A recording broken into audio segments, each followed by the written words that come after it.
Excusez-moi. Ah, c'est pour la radio? Ouais. Alors là, vous avez la star de la Allez, parlez, dites quelque chose.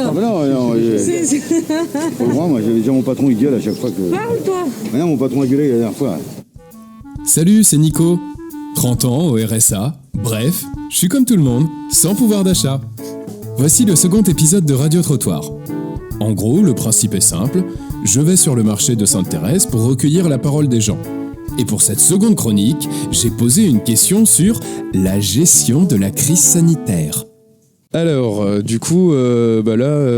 apparemment, au vu des dernières nouvelles, on était censé être déconfiné le 15 décembre. Et du coup, qu'est-ce que vous en pensez de toute cette situation ?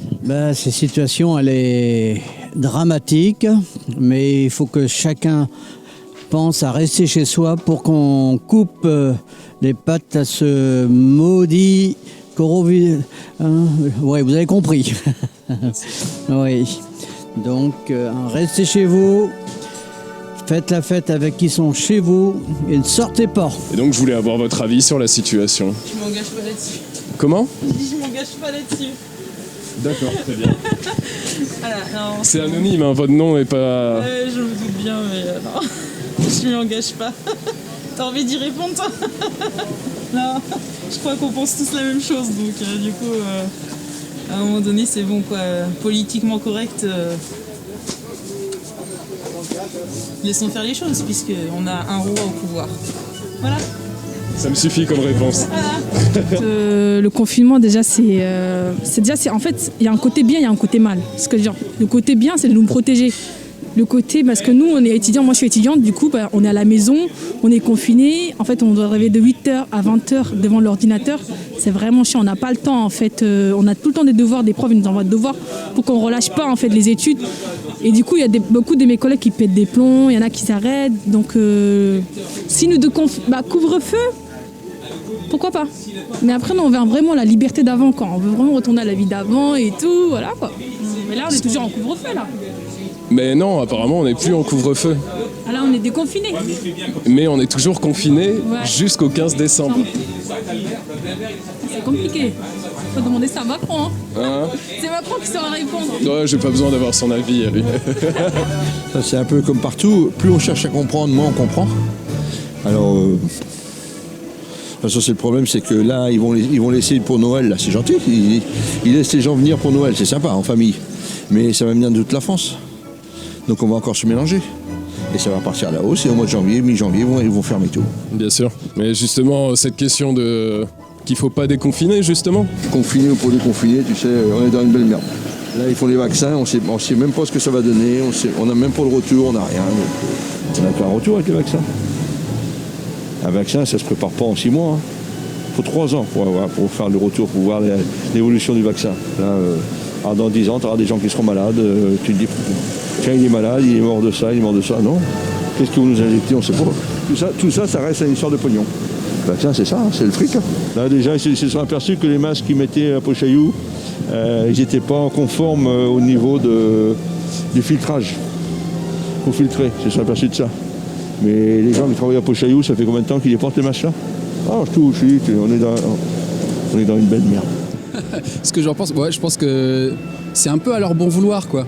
C'est déjà ce chiffre 5000 cas, c'est un petit peu sorti nulle part, donc pourquoi pas 10 000, pourquoi pas 5000, enfin... Le gros problème de tout ça, c'est qu'on est complètement dans le flou. On ne sait pas trop où on va et on est incapable de se projeter, quoi. Après, la vie, quand même, elle poursuit son cours, quoi. On s'adapte. Mais ça devient de plus en plus anxiogène et moi, personnellement, j'ai pas mal de mal, quoi. C'est pas pour rien qu'on dit qu'il y a pas mal de personnes qui souffrent de plus en... Enfin, l'anxiété, tout ça, si ce n'est dépression, et c'est pas facile, quoi. Est-ce qu'on tend pas vers des dérives, quoi ? C'est-à-dire qu'à un moment donné, on va se poser la question de se dire, est-ce qu'ils font réellement ça pour protéger les gens ? Ou est-ce que finalement, c'est pas plutôt une dérive pour, j'allais pas dire rendre la population docile, mais pour, je sais pas si vous voyez ce que je veux dire. Ouais, voilà, c'est ça, il y a un petit peu autoritarisme, voilà, c'est ça, c'est un petit peu ce qu'on se pose comme question.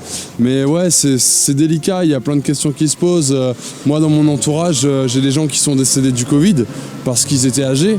Donc quand ça nous touche directement, alors que pourtant, j'avais une certaine distance à ça, hein, très franchement. Puis dès que ça vous touche à votre porte, bah là pour le coup on commence à changer un petit peu d'avis mais après, est-ce qu'il n'y a pas une dérive dans le sens où aussi on laisse... Bizarrement, on n'entend plus parler des grippes, on n'entend plus parler des rhumes, on n'entend plus parler de rien, il n'y a que le Covid, quoi. À côté de ça, ils ont annoncé des aides pour les commerçants. Nous, en tant que commerçants, on a eu le droit à des aides. Maintenant, est-ce que la question, c'est de se dire, est-ce que justement la carte joue pas l'État joue pas cette carte du « on est là pour vous, pour le peuple », en assurant qu'on va subvenir aux besoins. Et finalement, c'est pas dire aussi... c'est aussi pour avoir la main mise sur les gens, quoi.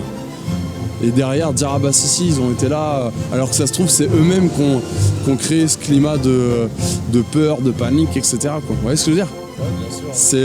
C'est pour ça que je dis c'est complexe comme question. Après moi je pense que très franchement est-ce que il n'y a pas des solutions qui sont elles-mêmes différentes? C'est-à-dire que les gens à partir du moment où ils ont conscience qu'il y a une maladie, est-ce qu'on peut pas donner la parole au peuple et demander au peuple d'avoir à prendre une décision plus ou moins collective? Je crois que c'est un gros mensonge. Comme tous les 100 ans, il faut faire un microbe, et ben voilà. Pour moi, ils ont mis le virus comme ils ont fait pour tous les virus qu'ils ont pu mettre. Après, on fait attention forcément parce qu'il y a ce virus pour ne pas le choper. Mais je suis pas... Moi, je suis... voilà. On les écoute parce qu'il faut les écouter, mais ça me passe dessus. Très bien. Non, c'est ce que je pense moi, mais c'est pas forcément... Ah non, mais l'intérêt, c'est d'avoir aussi l'avis... Eux, ils font ce qu'ils veulent, eux. Monsieur le Président fait ce qu'il veut. Il n'est pas confiné dans sa maison. Ce qui est dommage, c'est que monsieur Giscard en est mort. À 92 ans, le pauvre.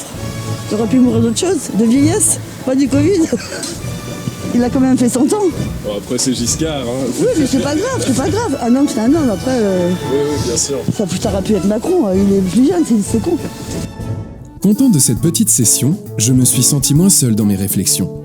J'ai appris que Giscard n'était pas mort de sa bêtise. Mais au fait, où sont passés les diamants de Bokassa? Faut que je vous laisse, je dois en parler avec mon chien. C'était Nico pour Radio Racam. Au revoir.